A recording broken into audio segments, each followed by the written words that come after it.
네, 우리 또 일주일 동안 수고한 우리 전우들 바라보면서 우리 앞뒤 좌우에 있는 전우들과 반갑게 우리 샬롬으로 인사합시다. 샬롬. 네, 샬롬. 네, 대대장님도 샬롬. 네, 반갑습니다.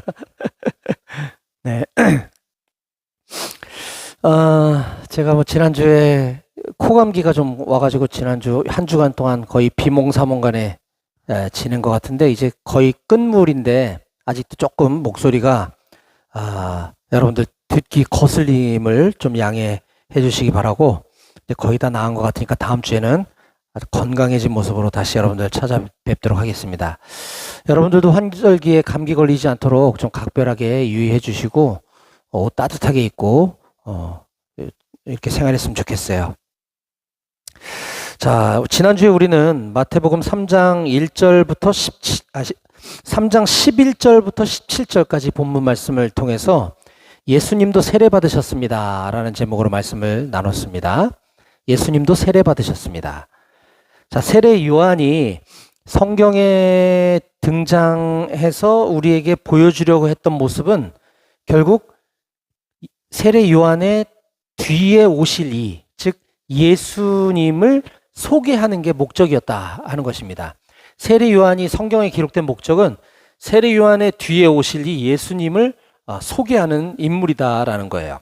그래서 세례 요한의 사명은 죄인들인 우리 인간을 회개의 자리로 이끄는 물세례를 베푸는 것이라고 그랬습니다. 물세례의 의미는 회개의 의미를 갖고 있는 거예요. 회개.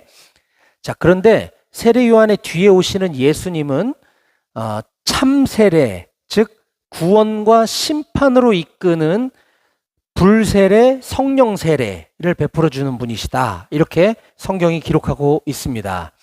자, 마태복음 3장 11절인데요. 제가 읽어보겠습니다. 세례 요한의 말이죠. 나는 너희로 회개하게 하기 위하여 물로 세례를 베풀거니와 내 뒤에 오시는 이 예수님은 나보다 능력이 많으시니 나는 그의 신을 들기도 감당하지 못하겠노라. 그는 성령과 불로 너희에게 세례를 베푸실 것이요. 그렇죠.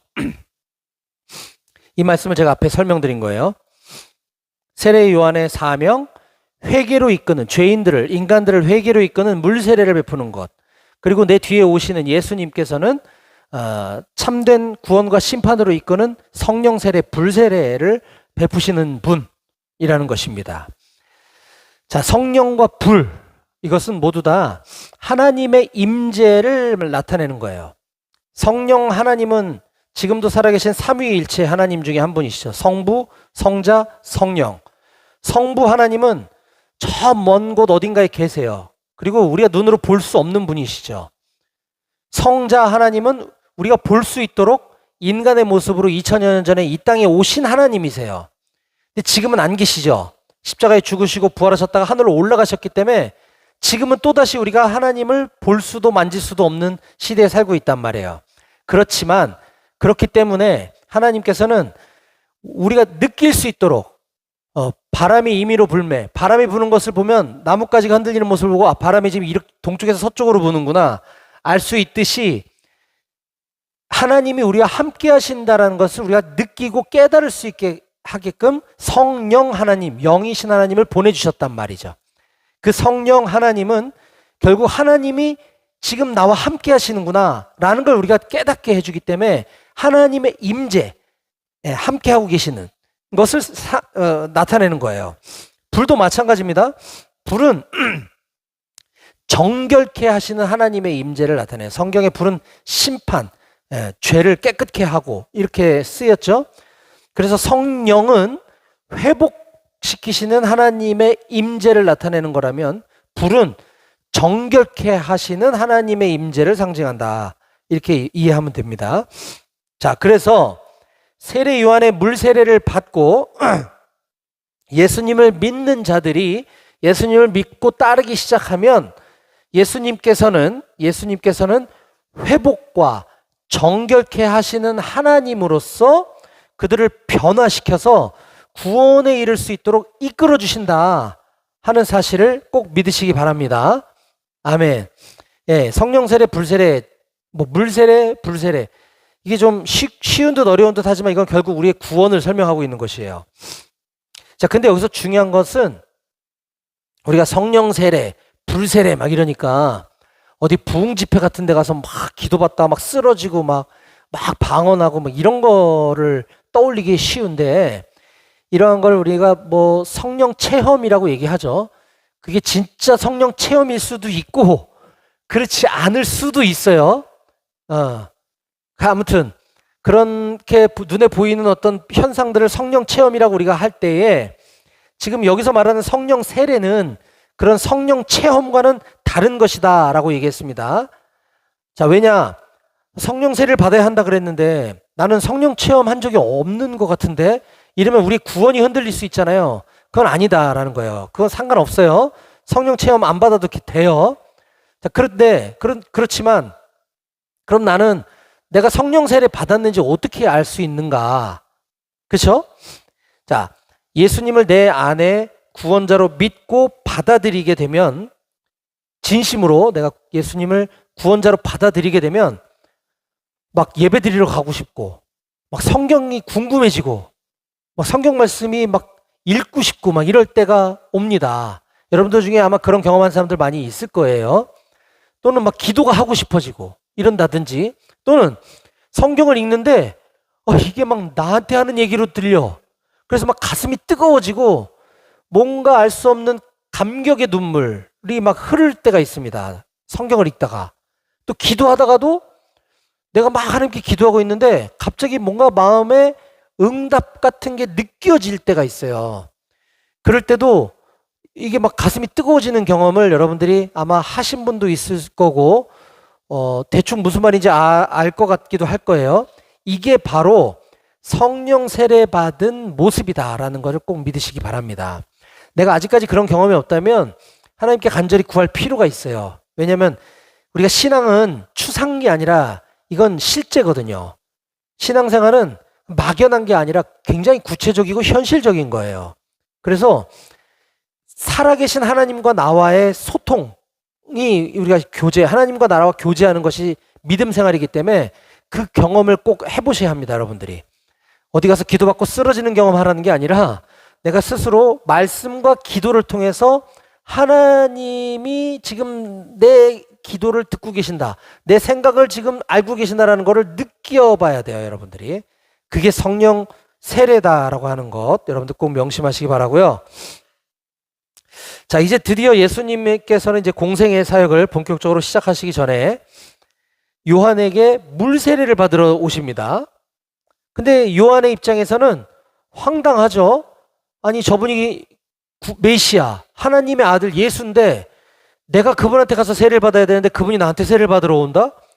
그래가지고 이러시면 안 됩니다 하고 손사래를 칩니다. 그러자 예수님께서는 세례 요한을 설득해서 결국 요한으로부터 물 세례를 받으세요. 15절에 나오죠. 3장. 예수께서 대답하여 이르시되 이제 허락하라. 나 세례 받으러 왔어. 요한아, 나한테 세례를 줘. 근데 무슨 말씀이야? 안 돼요. 아니야, 이제 허락해라. 네가 나한테 세례해라. 이 얘기예요. 우리가 이와 같이 하여 네가 나한테 물 세례를 줌으로 인하여 모든 의를 이루는 것이 합당하니라 하시니 이에 요한이 허락하는지라. 그래서 예수님도 세례 받으셨습니다라는 거죠. 그래서 저는 우리 모든 임마누엘 교회 용사들 중에 사회에서 혹은 신교대에서 세례받지 않은 용사들이 있다면 우리도 그런 예수님의 모습을 본받아 죄사함의 회개를 통한 물 세례를 꼭 받으시기 권면드리고 또 성령 세례도 받으실 것을 축복합니다. 아멘. 네. 자, 이제 이어지는 오늘 본문을 함께 살펴보기 원하는데요. 오늘은 마태복음 강해 설교 7번째 시간으로서 오늘 우리에게 주신 본문 마태복음 4장 1절부터 11절까지 말씀을 통해서 마귀에게 시험받을 때라는 제목으로 하나님께서 우리에게 주신 말씀을 증거하도록 하겠습니다. 자, 제목 같이 함께 읽어볼까요? 시작. 마귀에게 시험받을 때. 네. 이스라엘 민족은 과거 민수기 13장, 구약 시대의 민수기 13장에 보면 하나님께서 약속의 땅을 허락하셨어요. 젖과 꿀이 흐르는 땅, 풍요의 땅, 이 땅을 내가 너희에게 줄 거야 라고 하나님이 약속하셨단 말이에요. 그러면 이제 그 땅을 들어가야 되겠죠? 그러면 그냥 막 들어간다고 되는 일은 아니잖아요. 거기도 사람들이 살고 있는데. 그래서 가나안 땅을 정탐을 합니다. 사전 수색 정찰을 하는 거예요. 네. 그냥 들어가서 야 우리가 여기서 살 게가 아니라 그 땅을 정복해야 되기 때문에 그 땅을 정복하러 가기 위해서는 반드시 필수적으로 사전 수색 정찰이 이루어져야 되겠죠. 그렇죠. 40일 동안 가나안 수색 정찰, 네, 우리 용어로 쓰면 수색 정찰, 성경에는 정탐, 가나안 정탐 활동을 실시한 결과 그들은 오히려 믿음이 떨어집니다. 믿음이 없어서 하나님의 약속을 의심해요. 황당하죠? 불신앙의 유혹에 넘어지고 맙니다. 가나안을 수색정찰하고 와서 자신감을 얻고 믿음이 막 커져야 되는데 오히려 시험 들고 시험에 빠지게 돼요. 자, 그게 민수기 13장 18절 이하입니다. 제가 읽어볼게요. 자, 그 땅이 어떠한지 정탐하라. 곧 그 땅 거민, 그 땅에 살고 있는 백성들이 얼마나 강한지, 약한지, 많은지, 적은지 이런 것들을 가서 수색 정찰하고 와. 했더니 갔다 와서 하는 말이 25절 40일 동안 땅을 정탐하기를 마치고 돌아와 블라블라 31절 그와 함께 올라갔던 사람들은 이르되 수색 정찰하러 갔다 온 사람들이 말하되 우리는 능히 올라가서 그 백성을 치지 못할 겁니다. 왜? 그들은 우리보다 강하덥디다 하고 이스라엘 자손 앞에서 그 정탐한 땅을 악평하여 이르되 우리가 두루두루 다니며 수색한 그 땅은 그 거주민을 삼키는 땅이요 거기서 본 모든 백성은 키가 신장이 장대한 자들이며 거기서 네피림 후손인 아낙 자손들의 거인들을 보았나니 우리는 스스로 보기에도 메뚜기 같습디다. 그들이 보기에도 아마 우리는 메뚜기라고 하찮게 여길 거예요 라고 믿음 없는 소리를 해요. 얘네들이. 답답하죠. 하나님이 주겠다고 약속을 했는데 갔다 와서 못 믿겠다는 겁니다. 지금 이와 같이 하나님의 약속의 말씀에 대해 불순종하는 결과를 초래하게 되어서 그 결과 이스라엘 민족은 우리가 아는 것처럼 유대 광야에서 무려 40년 동안 하나님으로부터 뺑뺑이 얼차례를 받습니다.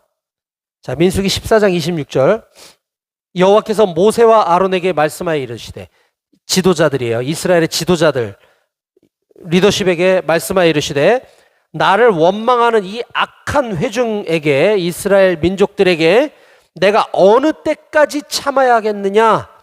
이스라엘 자손이 나를 향하여 원망하는 바 그 원망하는 말을 내가 들었노라. 하나님께서 말씀하시는 거죠. 너희는 그 땅을 정탐한 날수인 40일에 하루를 1년으로 쳐서 40일이니까 40년 동안 너희의 죄악을 담당할지니 너희는 그제서야 내가 싫어하면 어떻게 되는지를 알리라 하셨다 하라. 니네가 내가 하나님인데 내가 한 말을 못 믿겠다고? 너 몇 대 맞을래? 너 40일 동안 갔다 왔지? 그러면 40년 동안 얼차례 받자 하신 거예요.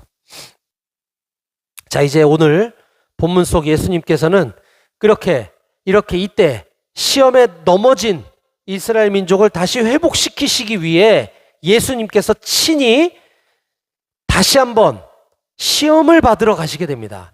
이때는 1차 시험에 낙방했죠. 이스라엘 민족들이. 예수님께서 다시 그 시험을 또 치르겠다고 하시는 거예요.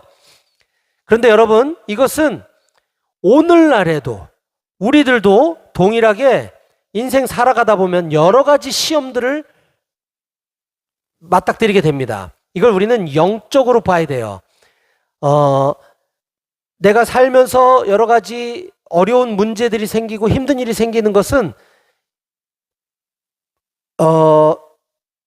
악한 마귀 사탄이 우리를 넘어뜨리려고 시험하는 걸 수도 있고, 또는 하나님께서 우리의 믿음을, 신앙을 굳건하기 위해서 훈련시키는 것일 수도 있어요. 자, 어찌됐든 오늘 본문에서는 이 악한 마귀 사탄, 악한 영으로부터 우리가 시험당하는 것을 예수님께서 1차적으로는 실패했던 유대인들의 시험을 다시 회복시켜 주시고, 2차적으로는 우리들이 인생 살아가면서 마주치게 될, 우리가 겪게 될 시험에 대한 모범 답안을 오늘 풀어주시는 것을 우리가 발견하는 시간이 될 것입니다. 자, 그래서 예수님께서는 오늘 본문에 보니까 성령님께 이끌려 광야로 나가시게 되는데 그 이유를 다음과 같이 설명하고 있습니다. 오늘 본문 마태복음 4장 1절 같이 읽어볼까요? 시작. 그때 예수께서 성령에게 이끌려 마귀에게 시험을 받으러 광야로 가사. 여기 보니까 좀 모순돼 보이는 것 같은 구절이 눈에 띄는데요. 예수님께서 성령에게 이끌리셨다. 성령, 예수님 같은 편 맞죠? 근데 마귀에게 시험을 받으러, 마귀 적군, 남의 편. 근데 우리 편인 성령님이 예수님을 끌어다가 적군에게 보냈다? 좀 이상하죠? 성령에게 이끌려 마귀에게 시험을 받으러 가셨다라는 거예요. 자, 이상한 게 아니라 이 부분을 보면서 우리가 깨달아야 할 것은, 우리도 살아가면서 겪게 되는 각종 시험들, 마귀의 유혹들, 인생의 고난, 고통, 환난, 두려움 등을 우리가 마주하게 될 때에 이것 또한 하나님의 큰 그림, 성령 하나님의 빅 픽처, 큰 그림 안에서 일어나게 되는 일이다라는 것을 우리는 오늘 본문 말씀을 통해서 깨닫게 되는 것입니다. 그러므로 우리의 삶에 어떠한 시험이 찾아온다거나 고통이 찾아온다 하더라도 결코 두려워할 필요가 있다 없다? 없다 하는 사실을 꼭 깨달으시기 바랍니다. 자, 그럼 도대체 너무 좀 추상적인데 좀 더 구체적으로 좀 설명해 주시면 좋겠어요, 목사님. 어떻게 두려워하지 않을 수가 있다는 건지. 네, 제가 아니라 예수님께서 오늘 본문 마귀를 통해서 받으신 3가지 시험 문제 출제 유형을 우리가 한번 살펴보고 모범 답안도 한번 보도록 하겠습니다. 예수님이 오늘 3가지 시험을 받으시는데요. 첫 번째 시험은 생계에 관한 시험입니다. 생계, 즉 먹고 사는 문제라는 거죠. 우리도 많죠. 살다 보면 사업에 실패하고 뭐가 안 되고 빚이 막 불어나고 뭘 잘못했더니 막 주식 투자 잘못하고, 이 먹고 사는 문제, 돈에 관한 문제, 생계에 관한 문제, 또 여러분들은 장래 미래에 내가 어떤 직업을 택하게 될지 불안하고, 이 모든 것들 다 생계에 관한 문제예요. 마귀의 시험입니다. 오늘 본문에서 마귀가 예수님에게 이렇게 시험 문제를 냅니다. 3절. 자, 시험하는 자가, 마귀가 예수께 나와서 이르되 네가 만일 하나님의 아들이거든 명하여 이 돌들로 떡덩이가 되게 하라. 자, 첫 번째 시험 문제, 돌을 가지고 떡을 만들라 라는 겁니다. 네가 하나님의 아들이라며 라는 거죠. 갑자기 생뚱맞게 마귀는 왜 그 허구 많은 유혹 중에 돌을 떡으로 만들려고 하는 이런 시험 문제를 냈을까요? 그건 지금 예수님의 몸 상태가 너무나 배가 고픈 상태셨기 때문이에요. 자, 그 앞에 2절 보니까 예수님은 40일 동안 밤낮으로 금식하신 후에 줄이신지라. 허기가 졌다. 배가 고파 죽을 지경이셨다는 거예요. 40일을 지금 금식하셨으니까. 맞죠? 이런 예수님을 향해서 너 하나님의 아들이잖아. 너 돌을 명해서 너 떡으로 만들 수 있잖아. 해봐. 이렇게 하고 있는 거죠. 유혹이죠, 완전. 이처럼 마귀는 우리의 약한 고리를 파고듭니다. 아주 선수예요. 저에게도 과거부터 현재까지 정말 저의 약한 지점들을 끊임없이 공격하고 있습니다. 네. 따라서 우리는 내 자신이 뭐에 연약한지, 나는 뭐에 약한 사람인지를 정확히 알아야 돼요. 그래서 그 부분에다가 말씀과 기도라고 하는 부비트랩 알죠? 네, 성경에 나오는 말이 아니에요. 우리 군대 용어죠. 나의 가장 약한 지점에 다른 부비트랩이 아니라 말씀과 기도를 설치해서 공격해오는 마귀를 물리치시기를 주님의 이름으로 축복합니다. 아멘. 예. 또한 우리가 이 첫 번째 시험 문제에서 또 생각해 봐야 될 한 가지가 있는데요. 지금 시험 받고 계신 예수님은 실제로 하나님의 아들이 맞습니다. 그렇죠? 그리고 예수님은 돌을 떡덩이로 만들 수 있는 분이시에요. 예수님은 가나의 혼인잔치에서 잔치집에 포도주가 떨어지자 물 떠오라 시켜서 물을 포도주로 바꾸실 수 있는 분입니다. 못하실지 않아요. 그런데 마귀가 그렇게 한다 그래서 예수님이 네가 나를 무시했어? 잘 봐 하고 하나님의 아들의 그 능력, 그 기적을 보여주지 않으셨다라는 거예요. 그렇게 쉽게 문제를 풀지 않으셨어요. 그래서 예수님은 어떻게 문제를 푸시냐? 자, 4절에 보니까 예수께서 대답하여 이르시되 기록되었으되, 이게 중요합니다. 기록되었으되 사람이 떡으로만 살 것이 아니요 하나님의 입으로부터 나오는 모든 말씀으로 살 것이라고 하였느니라. 그렇게 기록되었잖아. 어디에? 구약 성경에. 지금 이 당시는 예수님이 이 세상에 계실 때에는 지금 우리가 보고 있는 마태복음이 쓰여지지 않았죠. 신약 성경이 없어요. 그때는 성경이 구약이에요. 그렇죠? 그러니까 마귀에게 기록된 하나님의 말씀에 이렇게 쓰여 있지 않더냐라고 지금 하고 계신 말씀인데, 이 말씀은 구약의 신명기 8장 3절 말씀을 지금 말씀하고 계신 거예요. 광야에서 이스라엘 백성에게 만나를 내려주시면서 그들에게 주셨던 그 교훈, 그 장면을 지금 인용하고 계신다는 거죠. 제가 읽어보겠습니다. 네 하나님 여호와께서 이 40년 동안, 아까 그 뺑뺑이 40년 얼차례 기간 동안에 네게 광야길을 걷게 하신 것을 기억하라. 이는 너를 낮추시며 너를 시험하사 네 마음이 어떠한지 그 명령을 지키는지 지키지 않는지 알려 하심이라. 너를 낮추시며 너를 줄이게 하시며 또 너도 알지 못하며 내 조상들도 알지 못하던 만나, 이 만나를 너희들에게 먹이신 것은, 만나 뭔지 알죠? 하늘에서 그냥 이게 뭐지? 하는 게 막 허연 게 떨어져 가지고 먹었더니 배가 불러. 밥을 안 먹어도 돼. 그 다음날 됐더니 또 내려와. 양식이. 하늘에서 양식이 매일 내려오는 거예요. 이게 만나예요. 하나님이 주시는 먹을 것. 기가 막히죠? 오늘날에도 이런 만나 있으면 우리가 힘들게 일하지 않아도 되는데. 네. 이렇게 너희 조상들도 본 적도 없고 알지도 못하는 이 만나를 지금 얼차례 받고 있는 너희들에게 주셨던 거잖아. 하나님이 먹이신 거잖아.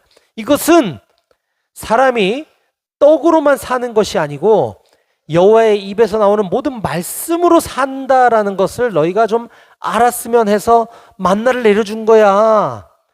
사람이 먹는 게 중요한 게 아니야. 하나님의 말씀이 중요한 거야 라는 겁니다. 이걸로 마귀의 첫 번째 문제를 풀으셨다는 사실을 기억하시고요. 두 번째 시험은 의심에 관한 문제입니다. 의심. 무엇을 의심하느냐? 하나님을 의심하도록 만드는 게 마귀의 제일 목적이에요. 자, 오늘 본문 5절과 6절 예수님께 이렇게 시험합니다. 이에 마귀가 예수를 거룩한 성으로 데려다가 성전 꼭대기에 세우고 이르되 네가 만일 하나님의 아들이거든 뛰어내리라. 기록되었으되, 자, 여기에 나온 기록되었으되는 지금 마귀가 하는 말이에요. 예수님이 하는 말이 아니고, 기록되었으되 그가 너를 위하여 그의 사자들을 명하시리니 그들이 손으로 너를 받들어 발이 돌에 부딪히지 않게 하리로다 하였느니라. 이게 뭐냐? 아까 마귀가 예수님을 시험해줘. 너가 하나님의 아들이라면 돌을 떡으로 만들어서 너 배고프잖아. 먹어. 그렇게 이렇게 하자. 기록되었으되 하나님의 말씀에 의하면 사람이 떡으로만 사는 게 아니라 하나님의 말씀으로 사는 거야. 이렇게 했다고 했잖아요. 그러니까 이번에는 마귀가 똑같이 되돌려 갚는 겁니다. 높은 성으로 예수님을 데려다가 성전 꼭대기에다 세우고 너 하나님의 아들이거든. 여기서 뛰어내려 봐. 그러면 야, 하나님의 말씀에 이렇게 기록되어 있잖아. 그가 너를 위하여 그의 사자들을 명하시리니 그들이 손으로 너를 받들어 발이 곤두박질 쳐서 땅에 떨어져 돌에 부딪히지 않게 하리로다 라고 기록되었잖아. 이렇게 얘기하는 거예요. 마귀도 하나님의 말씀을 지금 인용하고 있는 겁니다. 자, 이 부분은 시편 91편 11절 12절 말씀을 마귀가 지금 인용한 건데요. 그가 너를 위하여 그의 천사들을 명령하사 내 모든 길에서 너를 지키게 하심이라. 그들이 그들의 손으로 너를 붙들어 발이 돌에 부딪히지 아니하게 하리로다. 여러분, 그 성경뿐만 아니라 모든 거 마찬가지예요. 우리가 글을 읽을 때 여러분들이 수능을 보든 뭐 국어 문제를 풀든 영어 문제를 풀든 책을 보든 성경을 보든 가장 중요한 건 문맥 속에서, 컨텍스트 속에서 그 의미를 해석을 해야 돼요. 그죠? 어느 한 부분만 저거 꺼도 돼요. 멜로디 나오는 거 등유가 떨어졌다는 신호거든요. 그냥 꺼주세요. 네. 문맥에서 이 부분이 무엇을 얘기하고 있는지를 파악하는 거지, 이 문맥과 동떨어져서 한 절만 똑 띄어다가 해석하는 거는 엄청난 오류를 범할 수 있다. 그렇죠? 지금 이 시편 91편은 하나님을 의뢰하는 자, 하나님을 신뢰하는 자에게 하나님께서는 그의 피난처와 요새가 되어주신다라고 하는 사실을 강조하는 시예요, 시. 그 시 안에 지금 이 표현들을 쓰고 있는 거예요. 시적 표현이라는 거죠. 하나님을 신뢰하는 자, 하나님을 의뢰하는 자에게는 하나님께서 피난처와 요새가 되셔서 천사들이 붙들어서 지키게 해주실 거고, 네가 넘어져도 돌이 발에 부딪히지 않게 해주실 거고, 이거는 시적인 은유적인 표현이라는 거죠. 근데 지금 이 달랑 두 구절만 똑 띄어다가 마귀가 이걸 왜곡하고 있는 거죠. 성전에서 뛰어내리면 하나님이 천사들을 보내서 쫙 받아주신 다음에 뛰어내려봐 이렇게 하고 있는 거예요. 네. 만약에 우리도 이 말씀 똑 띄어다가 이게 하나님의 말씀, 성경에 이런 말씀이 있네? 그럼 나도 오늘 저 빌딩에 가서 뛰어내려 봐야지. 이게 말이 안 되지 않습니까? 말도 안 되는 지금 시험을 이렇게 하고 있는 거예요. 자, 이에 대해서 예수님께서는 다음과 같이 물리치십니다. 예수께서 이르시되 또 기록되었으되, 오늘 기록되었으되 싸움이네요. 주 너의 하나님을 시험하지 말라 하였느니라 하시니, 이건 예수님이 화나서 어디 하나님을 시험해 이게 아니고, 이것 또한 신명기 6장 16절 말씀을 인용하신 거예요. 왜? 기록되었으되, 구약에 기록되었으되 주 너의 하나님을 시험하지 말라고 하였지 않았느냐? 그것은 신명기 6장 16절, 너희가 마사에서 시험한 것 같이 너희 하나님 여호와를 시험하지 말고, 이 부분을 말씀하고 계신 거죠. 하나님께서는 이미 저와 여러분들을 하나님의 보호 아래 두고 계신 줄 믿으시기 바랍니다. 아멘. 네.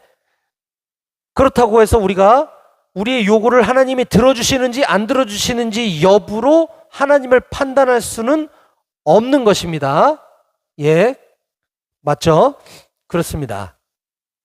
자, 마지막 세 번째 시험입니다. 마귀가 예수님을 시험하는 세 번째 시험은 세상 유혹에 관한 시험입니다. 세상 유혹. 무엇을 섬길 것인가? 라는 문제예요. 마귀는 마치 이 세상이 자기 것인 양, 자기가 주인이라도 된 것인 양, 예수님을 향해 나에게 엎드려 경배하면 이 모든 세상을 주겠다라고 말 같지도 않은 소리를 하고 있습니다. 8절. 마귀가 또 예수를 데리고 지극히 높은 산으로 가서 천하 만국과 그 영광을 보여 이르되, 만일 내게 엎드려 경배하면 이 모든 것을 내게 주리라. 자, 이쯤 되면 이제 마귀도 맛이 갔습니다, 지금. 그죠?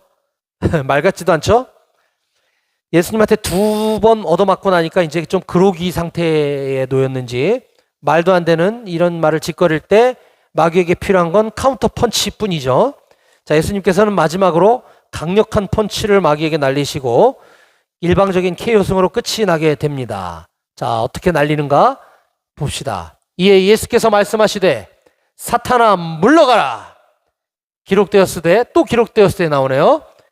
굳이 이렇게 안 하셔도 저기서 그냥 사탄은 깨갱깨갱 했는데, 그럼에도 불구하고 또 기록되었으되 주 너의 하나님께 경배하고 다만 그를 섬기라 하였느니라. 이에 마귀는 예수를 떠나고 천사들이 나와서 수종드니라. 아, 멋있죠? 10절 말씀은 의역하면 이거예요. 말 같지도 않은 소리 그만하고 썩 꺼져. 그렇죠? 경배받으실 분, 네가 섬길 분은 오직 한 분, 주 너의 하나님 뿐이다 라고 지금 10절에 말씀하고 계시는 거예요. 그러면서 기록되었으되, 이번에는 신명기 6장 13절 말씀을 또 인용하십니다. 내 하나님 여호와를 경외하며 그를 섬기며 그의 이름으로 맹세할 것이니라. 아멘. 지금도 마귀는 우는 사자와 같이, 우는 사자 뭐예요? 배가 굶주려서 우르렁 먹이를 찾아서 떠도는 우는 사자와 같다고 성경은 표현하고 있어요. 우리를 향해, 우리를 넘어뜨리고 쓰러뜨리기 위해서 우리를 여러 가지로 시험합니다. 우리가 만약 이 세상 길, 하나님의 길이 아닌 세상의 길을 향해, 하나님의 길이 아닌 세상 권력의 길에 우리가 굴복하고 복종한다면 그 길에는 하나님과 멀어지는 길밖에 없습니다. 우리가 원하는 대로 살고 우리가 주인 되는 삶을 살도록 마귀는 계속해서 우리를 시험에 빠뜨리려고 노력할 것이에요. 이 시험에 수많은 사람들이 넘어집니다. 실제로. 우리는 오직 하나님 한 분만 경배하고 하나님 한 분만 섬기며 살아가야 될 줄로 믿습니다. 아멘. 자, 이제 말씀을 정리하겠습니다. 저는 오늘 마귀에게 시험 받을 때라는 제목으로 하나님의 말씀을 전했습니다. 우리는 인생에서 이와 같은 마귀의 시험을 받을 때가 너무 많습니다. 앞으로도 많을 것이에요. 그런데 예수님께서는 마귀에게 시험 받을 때 어떤 시험이 올 거다라는 것을 미리 보여주셨고 그 시험에 어떻게 대처하라는 답안까지 가르쳐 주셨습니다. 그러기 위해서 오늘 시험을 받으신 거예요. 마귀의 시험의 핵심은 세 가지였죠. 여러분들 이거 꼭 기억하시기 바랍니다. 첫 번째, 먹고 사는 문제. 생계에 관한 문제로 여러분들을 시험에 빠뜨리려고 부지런히 마귀는 노력할 거예요. 두 번째, 하나님을 의심하게 만들려고 할 겁니다. 예, 평생토록 여러분들 곁에서 여러분들이 하나님을 의심하도록 마귀는 계속 유혹할 거예요. 세 번째, 하나님이 아닌 다른 것에 굴복하고 다른 것을 섬기도록 계속 여러분들을 시험할 겁니다. 자, 이 세 가지 꼭 기억하시고 그때마다 예수님은 어떻게 하셨나? 따라해 봅시다. 기록되었으되, 예, 그 말씀만 기억하시기 바랍니다. 기록되었으되, 마귀가 나를 넘어뜨리려고 할 때마다 하나님의 말씀에 이렇게 기록되어 있지, 하나님 말씀, 즉 성경 말씀으로 그 어떤 마귀의 시험도 능히 이겨낼 수 있는 줄 믿으시기 바랍니다. 아멘.